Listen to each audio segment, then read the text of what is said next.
Welcome, students. In this short video, we're going to introduce the concept of production possibilities and the trade-offs associated with allocating resources between the production of two different goods. We'll use a teeter-totter to demonstrate the trade-offs. In a previous lesson, we talked about the factors of production: land, labor, capital, and entrepreneurs.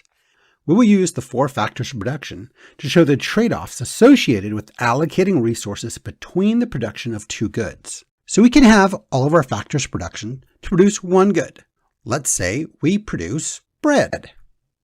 Now, if we used all of our land, all of our labor, all of our capital goods, our human capital, and all entrepreneurs focus on bread, we would have a lot of bread. As you can see here on our teeter-totter, all the factors of productions are being used to produce bread. But what if one entrepreneur decides, I don't want to make bread anymore, I want to produce tablets?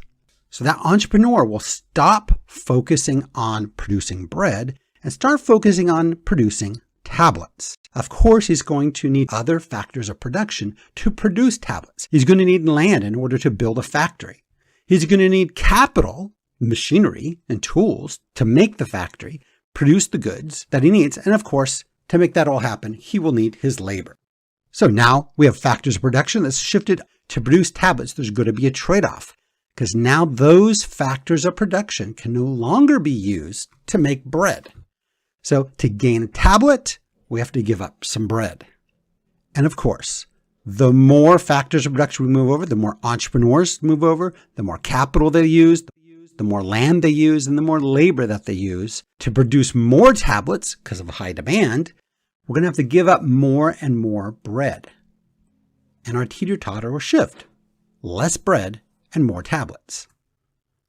The more that the resources are being shifted over to a different product, over to tablets in this case, they're going to be able to produce more tablets, but there's going to be a trade-off of giving up bread in order to produce those tablets. And that is our basic understanding of the trade-offs associated with allocating resources for the production of goods. In reality, we do not produce just two goods in an economy. There's an infinite number of goods. Think of all the various products that are made.